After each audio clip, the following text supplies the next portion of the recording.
so obsessed with this idea of having the executive involved. Welcome to the Sales Transformation Podcast, live out of Miami, Fort Lauderdale, with your host, Victor Arocho. If you haven't yet, please follow me on Twitter at varocho.com or varocho. Also on YouTube, you can go to Victor Arocho, or you can head over to victorarocho.com. That's VICTORAROCHO.com. It's amazing as an entrepreneur, you have so many hats, right? And I like to talk about before, even if you're as an entrepreneur, you don't consider yourself a salesperson. Every entrepreneur is always doing sales, whether you're trying to sell a potential employee, whether you're trying to fund the company, whether you're trying to convince your existing employees about your plan, talking to your investors. I mean, you're always selling. If you really break it down, it's part of, a successful entrepreneur has to be thinking about how to get deals done at all times. And in a lot of cases, it is really the salesperson that does it, or the CEO or the entrepreneur. Let me just tell you a little story there. So we had a number of different sales managers over our time. That's been a big challenge for me, I'll be honest, hiring sales managers. But we can get to that in a second. We had a situation where we'd asked our last sales manager to leave, and we had a group of about 10 salespeople at Ostopia. And we were trying to put together these massive contracts. I talked about earlier about this Earthlink contract. And, we'd done a number of steps, and the salesperson had been working on it for over a year. And then we decided to shift our approach, and we actually took we sliced in very, very carefully the top executive, our chief operating officer, our CTO, and myself got on the road with the salesperson, and we literally did what we called tour of duties. And we'd line up the deals, and then we'd fly in ourselves. And again, I'm not the best salesperson. I'm not. I'm just not. It's not. I don't have a natural ability when it comes to that. But you know what? It worked out okay. Once you got through the door, you've been comfortable. You've built that rapport with the customer. Then for us to close the deal or move the deal forward, really building trust between myself and the CEO, whom I most often met with in these large companies, in and around these deals, was very important. So I think it's actually important for the entrepreneur or the CEO, even if they're not in a sales position, to be actively involved, even when you get to a company that's 15 years or 20 years, when it comes to, large B2B sales. No, I agree. This is great stuff, because you got me thinking. There's so many words I could take of that. One thing I always say, especially with large deals on the entrepreneurial companies, say, the companies you're dealing with, a lot of times they want to know they have access to the top person, right? So the fact that, that a CEO or CTO or COO is involved in the larger deals as it goes down the stage, from my experience, it's very important to solidifying that deal. Sometimes when you oversell, you've heard about that, right? You're coming into a situation, you're overselling all the time.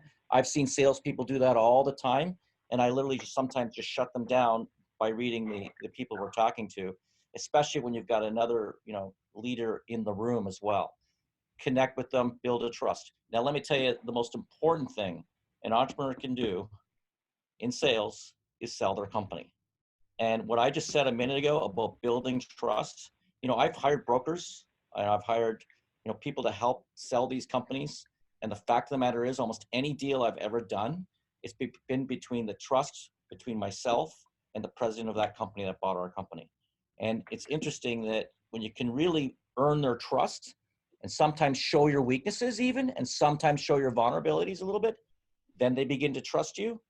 Then you can use that position to influence the decision maker more than if you just come in cold and you're just trying to always be selling and always be right and always be perfect. Yeah, I don't like that phrase, always be selling, right? I agree, right? Especially with the higher levels, they don't want to be sold. And also when you tell them about your vulnerabilities or your challenges, you humanize yourself, right? You're not the perfect. Nobody's perfect. So the saying "it's too good to be true," right? You got to be careful with trying to present something that is a magic wand or a pixie dust and everything's going to work out. I think they like to know that you've gone through those challenges and you're prepared for them. I think that's even more important, that you've gone through those hiccups, right? And you're at least prepared to how to handle them. Does Yeah, that I know. make So sense? it just reminds me of like I was in a deal working with a Columbia to sell hosting and email services to a telecom there, and we had these sales team and the project managers, and they were all pitching the deal, and they're very focused on the PowerPoint, and they're getting everything straight, whatnot. I'm watching the guys on the other side, and they're like, and I say, our market's different, and our salespeople weren't listening. And they must have Hmm. said it 3 times, our market's different. And then I just stopped the meeting. I said, stop. And I apologized on behalf of my staff. And I said to the Colombians, I said, guys, we understand your market's very different. And in fact, we can develop a product specifically for your market. And then they literally just took a deep breath and they said, wow, that's exactly, then we connected. And it was just a whole different approach. So this is an example of how sometimes you can go into these meetings and oversell and not really understand or listen to your clients. Yeah, and that's that's one of my other pieces of going across where it's easy for people to sit around a table and make the comment, you should listen twice as much as you speak, but people don't do it, right? And then one of the other things that we test and we know is that you can sometimes think or act like you're listening. And it's one thing for salespeople, entrepreneurs that are growing their businesses, is that you got to be in the moment with the client, right? It's almost like coaching in form, right? You can't, as you're listening to the client, don't let them say something that's going to throw you off guard, right? Or a smoke signal. And don't start thinking to yourself while they're talking what you're going to say next, right? Because if you do that, you're not listening to them. Now, someone sitting next to you, it looks like you're listening to them because you're not talking. But if you're talking to yourself, that's just another person talking, right? You're never going to be able to really understand and listen because sometimes people don't know what they really want. So you have to help them, right? Because they may know the top line challenge, but there's usually something more deep rooted in their challenges than what they're saying right off the top. And as a great professional in sales or a leader, our job is to solve challenges and problems for people, right? And the listening part, we call it controlling emotions. Stay in the moment. Don't start strategizing on the fly. Listen to the client. Take notes. As you see me going down, I take a lot of notes. And one more thing I wanted to add, just a little tidbit for our listeners out there. As Colin was stating, you want to bring your CEO and you're going to relate with the CEO. You had your CTO. When we go out to a business dinner, a lot of my partners and associates are used to me like literally positioning everywhere and who I want to sit where, right? Because if not, then you have your company on one side, their company on one side. I like to strategically, if I'm setting it up or not, it really doesn't matter. I want to put my Colin next to the CEO, their CEO, right? My CTO next to their engineering person, right? It's almost like every other person in the where, and make sure you have the right conversations going on, particularly if you have, you're equal to the client or the prospective client you're meeting with. They have a finance person there. They got their COO there, the CTO there, the CEO there.